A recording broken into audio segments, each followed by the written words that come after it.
that they need in the locker room to improve, to get better. Everything that they need is in the locker room to improve and get better. Well, what is in that locker room? When you look at that roster, they might not have a guy on the offense that can go start for anywhere else in the league.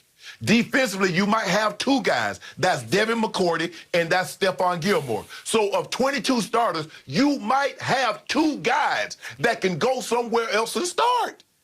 And then I'm supposed to believe all of a sudden, Skip, at the end of the day, having played this game for 14 years, talking about we need to play better and yada, yada, yada, that don't do anything. At the end of the day, you got to play better. And Cam has not played well. And when you throw 0 touchdowns and you got 5 interceptions and your defense is not 85 Bears, 2,000 Ravens, 0-2 Bucks, Skip, you're going to lose. You're going to lose those games because your offense is already putting your defense on a short field, and your defense isn't lights out like they were the first half of last year when they were giving up fewer than 8 points a game. So I expect them to struggle again. Now, could Coach Belichick dial up something, confuse Josh Allen? Because Josh Allen has come somewhat back down to earth. He's still playing well, but not like he was in the first 4 weeks of the season. But, Skip, I just don't see it, Skip. When I look at this roster and I look at this team, I'm like, how in the hell are they going to get better with what they have that's in that locker room? I mean, you keep hearing, well, he might trade for this guy, he might trade for that guy. They're more than one player away on offense or defense to get them to where they need to be or where they want to be. So I believe they will struggle again in Buffalo. Unfortunately, so do I. Shannon, I'm feeling sorrier and sorrier for Cam Newton. He's in the wrong place at the wrong time. And I look at what he's left with at receiver at Buffalo against your arch rival within the division, the team I thought would win the division, a game that now Cam calls must win as they've fallen to 2-4. And do you realize his 3 receivers still healthy, who are going to be in the starting lineup, I guess, are Jacoby Myers, undrafted out of North Carolina State, Damiere Byrd, who they picked up from Arizona, undrafted out of South Carolina, and Gunnar Olszewski. I'm pretty sure Gunner's going to have to play high plays in this game as the 3rd receiver, who was undrafted out of Bemidji State, which is a D2 school up in Minnesota. Yeah.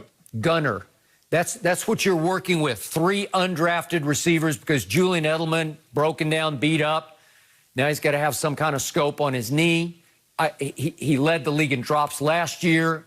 He was Brady's best friend and worst nightmare all last year. And trust me, down in Tampa right now, Tom is shaking his head and having empathy for Cam because nobody knows better how bad it's gotten in New England, how bare the cupboard is, than Tom Brady.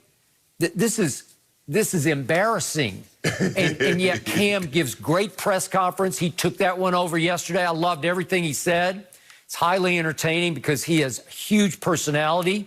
But his quote about when he was asked about losing, losing is not acceptable in this locker room, in this county, in this state, in this area, in this region. So Cameron Newton, you need to pick your expletive up. That's what I've learned, okay? I loved it. It was a great quote.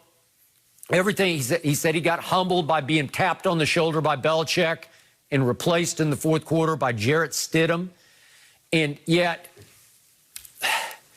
he says, I try to stay positive and speak it into existence. I don't think you can speak this one into existence because, Shannon, look at the tight ends. Look what Brady's doing with Gronk in Tampa. All of a sudden, Gronk's come back to GOAT life. And now look what Gronk's done. He's caught 22 balls for 280 yards and 2 touchdowns. All of the Patriot tight ends combined have caught 8 balls for 88 yards and no touchdowns. And Belichick went out in the 3rd round in this past draft and drafted 2 tight ends. One of them, a rookie named Dalton Keene from Virginia Tech, who finally got in a game last week. That was his first game, and he did catch the 1 ball that was thrown to him. That's it. That's all your production. They have the worst tight end production as they did last year in the whole league. They've caught a grand total of 13 passes as tight ends. How can you win with that?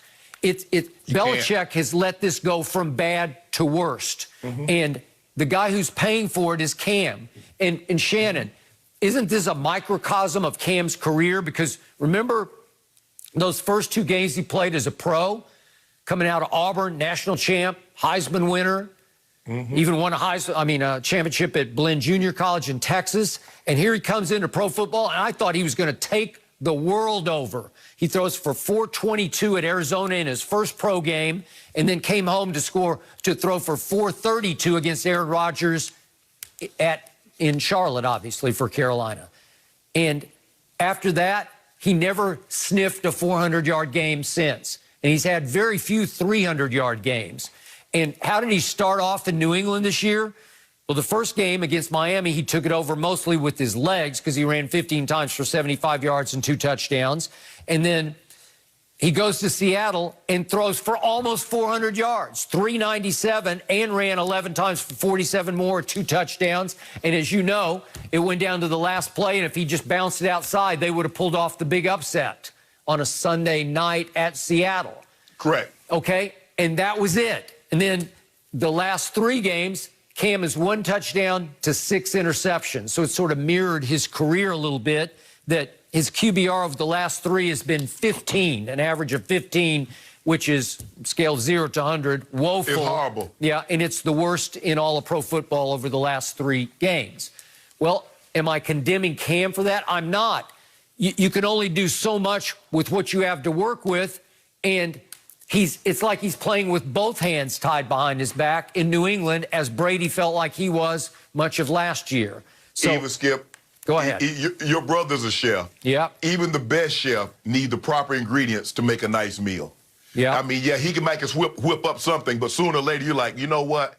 I just don't have what it takes. And then Cam looks back and he sees what he left in Carolina. He sees Samuel. He sees DJ Moore. They got Mike Davis. Yeah. Christian McCaffrey is coming back. He's like, man. Agreed. Look what I had and look what I have. Yep, I agree. And Skip, like I said, I don't see how, looking at this roster, and I know what Cam said. Cam says we have everything we need in the locker room. To do what? To win no more games? And by the way, speaking of my brother, I just wish this pandemic would start to subside so he could reopen all his restaurants full force, because this is rough on restaurateurs right now, as you know.